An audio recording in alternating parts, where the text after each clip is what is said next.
Hello एसटीटीवी students. तो बेटा आज जो है वो हम हिंदी में पढ़ने वाले हैं पाठ 15 बिशन की दिलेरी। तो अपनी बुक के अंदर जो है वो ये पाठ ओपन कर लीजिए, पेज नंबर 118। देखिए, सुबह का समय था, पहाड़ों के पीछे से सूरज झांक रहा था।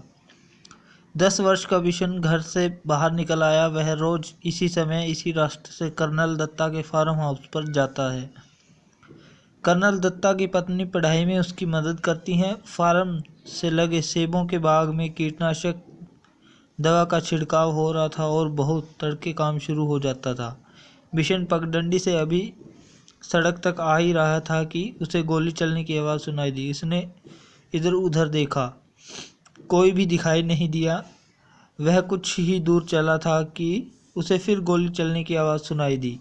इस बार एक नहीं 2-3 गोलियां एक साथ ही चली थी। गोलियों की आवाज़ से पूरी घाटी गूंज गई। पंछी घबरा गए, आसमान में गोल गोल चक्कर काटने लगे। बिशन सहम कर पेड़ों की आड़ में छिपकर खड़ा हो गया। बिशन जहाँ खड़ा था वहीं चुपचाप खड़ा रहा। उसने वहाँ से सीढ़ीनुमा खेत और फलों के बाग साफ दिखाई दे रहे थे। खेतों में काम करते हुए किसान भी दिखाई दे रहे थे। फसल तैयार खड़ी थी।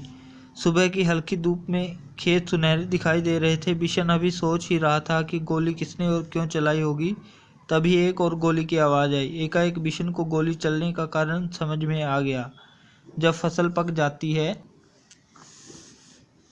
तब गेहूं के खेतों में दाना चुगने ढेरों तीतर आ जाते हैं। शिकारी इस बात को जानते हैं, इसलिए वे सुबह सुबह ही तीतर मारने चले आते हैं।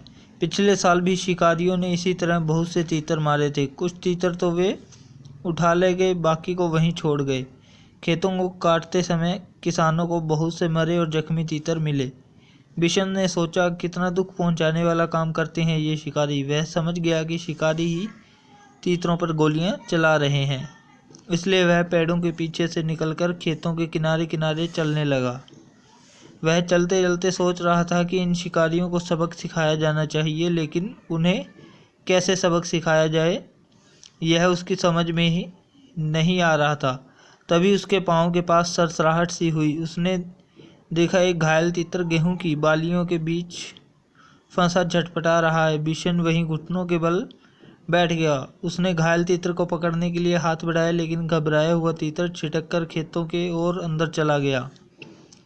बिशन जानता था कि शिकारी इस तीतर को ढूंढ नहीं पाएंगे और घायल तीतर यहीं तड़प तड़प कर मर जाएगा। उसने स्वेटर उतारा और मौका देखकर तीतर पर डाल दिया। तीतर स्वेटर में फंस गया तो बिशन ने उसे पकड़ लिया। बिशन ने उसे अपने सीने से चिपका लिया और खेत में से निकलकर पहाड़ी की ओर भागने लगा। वह इतना तेज चल रहा था मानो उसके पंख लग गए हों। कर्नल दत्ता के घर के रास्ते में एक तरफ गेहूं के खेत थे और दूसरी तरफ कंटीली तारों की बाड़।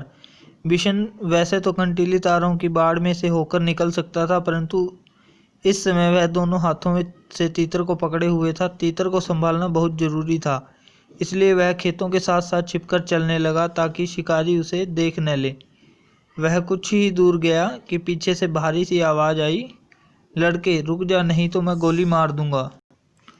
लेकिन बिशन नहीं रुका। वह चुपचाप चलता रहा। रुकता है या नहीं, उस आदमी ने दोबारा चिल्लाकर कहा। तब तक बिशन कंटीली तारों के पास आ गया था। उसका दिल तेजी से धड़कने लगा। आगे बढ़ना मुश्किल लग रहा था, लेकिन फिर भी वह रुका नहीं और न ही उसने कोई जवाब दिया। तभी बिशन को भारी भरकम जूतों की आवाज़ सुनाई दी, जो तेजी से उसके पास आती जा रही थी। पीछे से आ रहा शिकारी गुस्से से जोर जोर से चिल्ला रहा था, मैं तुझे देख लूँगा, तू मेरा शिकार चुरा कर नहीं ले जा सकता। बिशन के लिए आगे निकलकर भागने का रास्ता नहीं था।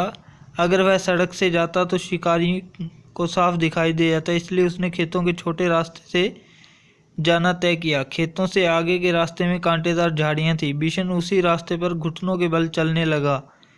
बहुत संभलकर चलने पर भी उसके हाथ पांव पर कांटों की बहुत सी खरोंचें उभर आई। खरोंचों से खून भी निकलने लगा। उसकी कमीज़ की एक आस्तीन भी फट गई। वह जानता था कि कमीज़ फटने पर उसे माँ से डांट खानी पड़ेगी, पर बिशन को इस बात का संतोष था कि वह अब तक तीतर की जान बचाने में कामयाब रहा। झाड़ी से बाहर आकर वह सोचने लगा कि कैसे पहाड़ी के कोने से फिसलकर नीचे पहुंचा जाए, लेकिन उस कोने में घास बहुत ज़्यादा थी और ओस के कारण फिसलन भी। बिशन थक कर वहीं एक किनारे बैठ गया।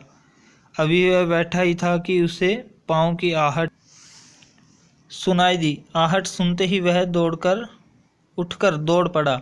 दौड़ते दौड़ते वह आधी पहाड़ी पार कर चुका था। उसके कपड़े पसीने से तरबतर हो गए, फिर भी वह रुका नहीं और किसी तरह कर्नल दत्ता के फार्म हाउस के पिछवाड़े पहुंच ही गया। पिछवाड़े दरवाज़ा खुला था। उसने ताड़ के पेड़ का सहारा लिया और फार्म हाउस के अंदर पहुंच गया। तीतर को वह बड़ी सावधानी के साथ अपने सीने से लगाए हुए था। तो बच्चों, यहाँ तक जो है वो आपने इसको अच्छे से पढ़ना है। इससे आगे का जो पार्ट है वो हम आगे के जो हमारे लेक्चर्स होंगे उनमें पढ़ेंगे।